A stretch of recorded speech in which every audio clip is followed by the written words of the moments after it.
Hello friends, it is another day, it is another sports card video. Hope everyone is having a great weekend so far. I looked into God's eyes and you know what I saw? The juice weasel. Hey folks, can you tell me what time it is? Time to juice. Today we are going to talk about print runs. Got some thoughts that I want to share. But first, don't forget to check us out on Hobbypalooza on the Bench Clear Media sports card channel. That's going to be tomorrow night. DPZ are going to be just shooting the shite. 6 p.m. CST time, so 7 p.m. Eastern tomorrow night. We will be on for Hobbypalooza, talking hobby things. You take the card and put it in the sleeve. You take the card and put it in the sleeve. You take the card and put it in the sleeve. Also, the only place on the internet to get 10% off SlabMags, get your coupon code down below. It'll be in the video description as well as in the pinned comments. SlabMags. SlabMags. A lot of Fanatics and Topps talk here recently. Look, just a couple of days ago, we saw Victor Wembanyama autographs sell out between $1,500 and $4,000 for a pack with one card in it, and you either get an autograph, on-card autograph, Topps now, numbered out of $199, $99, $49, $25, $10, $5, $1. That is a grand total of 388 cards in that particular release, that set. They sold between $1,500 and $4,000 each. So on that one day, for that one product, they grossed $582,000 to $1.5 million and change. So somewhere in between 582 and 1.5 million with one release in one day.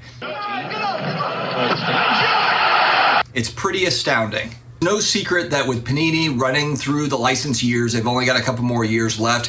It's very obvious that print runs have moved up.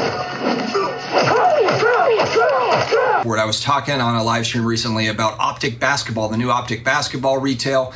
I saw it in a Target. It was either $39 or $49 for a box. Just so expensive. And we're now a couple of years into this where there's really not the value in retail basketball and football. I can't speak for baseball because I'm not following that market as much, but I have to assume it's probably similar.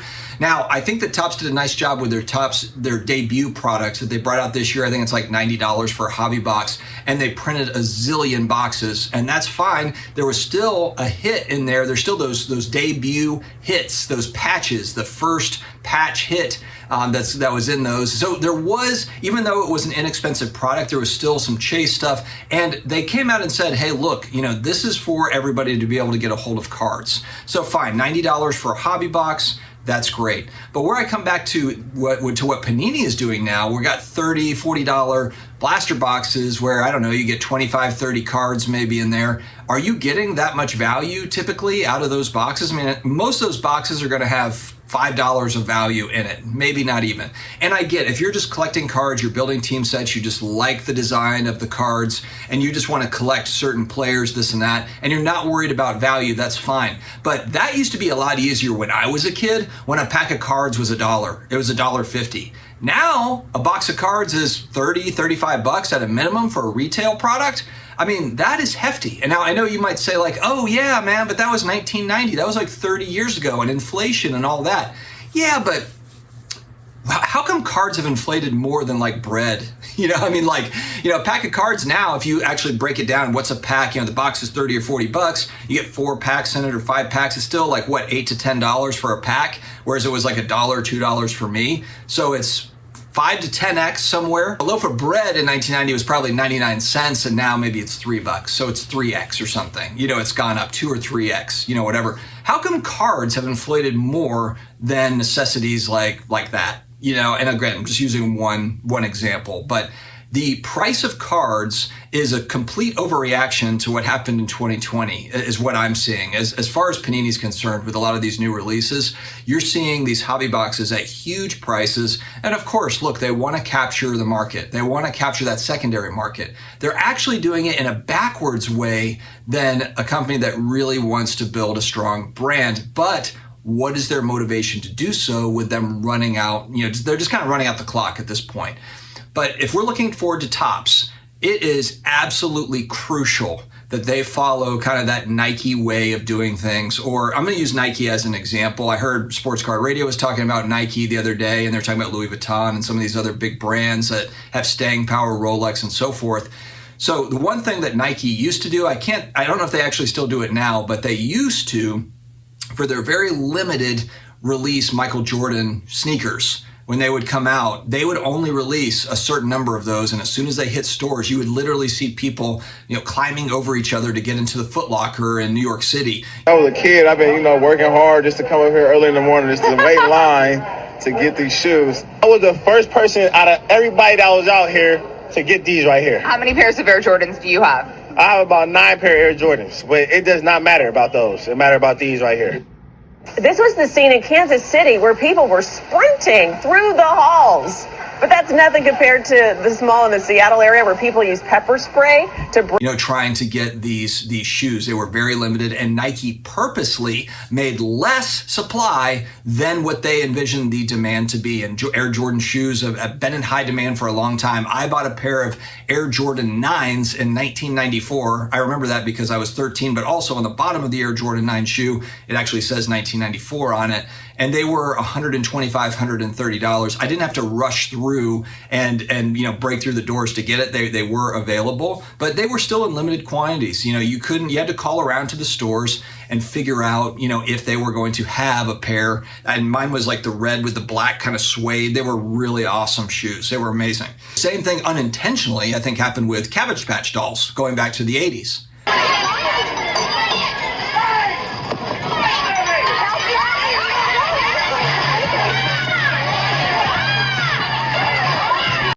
And also with Beanie Babies. Get something?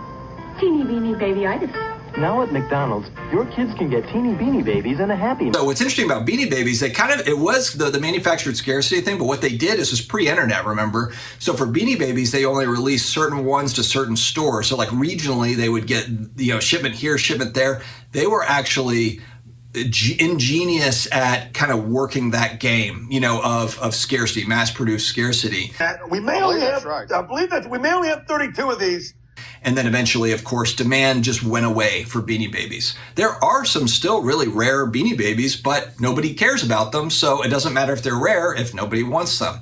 And so this is kind of the thing that we're seeing now. Sports cards have been on such a tear the last few years. And now manufacturers are like, all right, print it out. Let's go. Let's roll it out. But the problem is the demand for new product is waning because of, everyone can tell it's overprinted and it's overpriced. Now have too many parallels and even kind of popular insert sets, kabooms, downtowns, even one-of-ones, logo mans. Look, one-of-one, what does Trevor Lawrence have 1,000 different one-of-one rookies or something that I saw?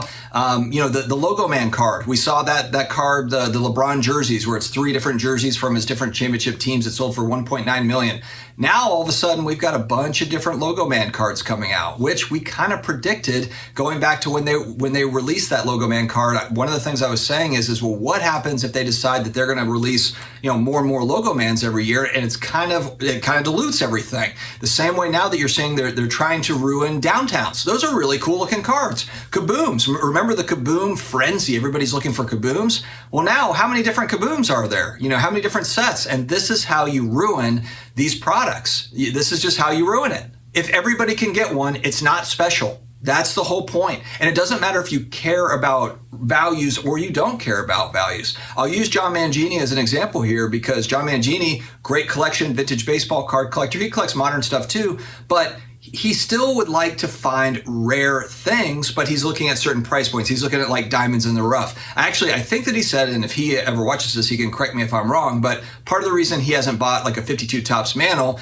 is just because of the high demand and the high price point to go ahead and buy one of those. And I believe he said that it would be more of an investment buying a 52 Topps mantle now, not that he would be investing in it, but the amount of money he would be putting out, it's investment dollars. It's not, $50 or $100. You're going to put thousands and thousands of dollars into that particular card.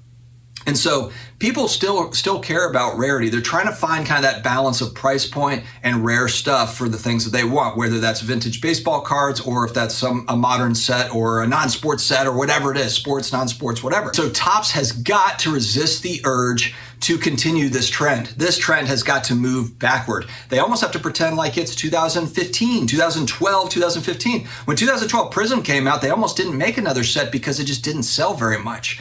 And so that's the whole point, though, is that, you know, there wasn't that demand. And then, of course, the demand comes and, oh, there's not that much of it. So the secondary market, there's a frenzy there. It spreads. That's what makes a lot of this stuff fun. Now, here's the thing that I'm really worried about. They keep on talking about 10xing the hobby, but they're talking about not necessarily the dollar amount that cards are worth, but they're talking about 10xing the number of collectors. So what they're counting on, because if you have stuff that's printed to the moon, but you're still selling it because people just want to collect the sets, they want to collect the players because they like the design, then that's perfect for the manufacturer because they're able to sell more. And so if they have more collectors that just, they're not focused on resale, or they don't care about the supply, demand, and the value. So they don't care about that. They just care about, you know, just collecting the cards, which totally fine. There can be certain sets for that. Absolutely. The problem is if they're spending marketing money and they're assuming that, hey, look, we're building this thing. We're building out the number of collectors. So we're going to print with the assumption that we are adding more collectors every year. But, you know, it's a transient thing. People get in, they get out. They might be into one product and not into others. The hobby is a fickle place, as we know. So it's going to be really difficult to gauge kind of how many hobbyists there are, how many collectors there are, how many speculators there are. That's going to be very, very tricky to try to figure out. If you're a company running a poll on this sort of thing, I don't think that you can very easily get this sort of data. You can try, but I don't think that you're going to be very successful just because there's so much up and down and in and out and all that stuff. So the only way that they can really repair what's happening here is pulling it back. It's got to be hard to find. Topps Chrome, you know, when they've got Topps Chrome basketball and football, I know everyone's excited about that.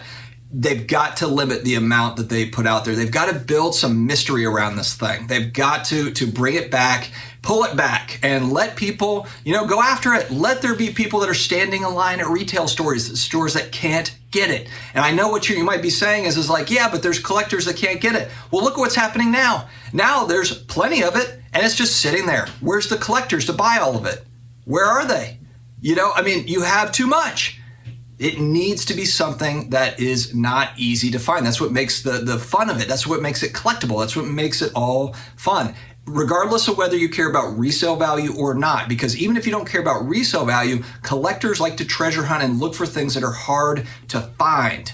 They want rare things, even if it's a rare whatever that might not have high demand.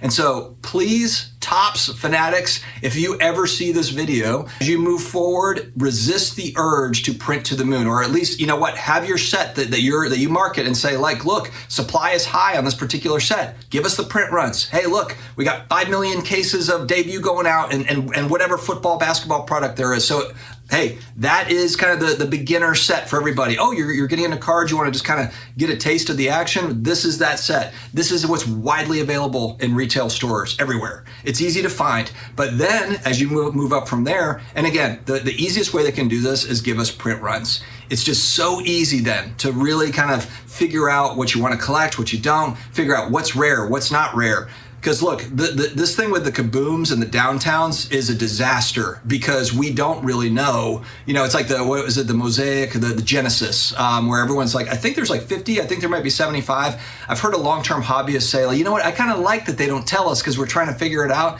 I don't like it. I don't like it at all, because what happens if the company decides, hey, go and fire off some more of those kabooms and throw them out into the universe?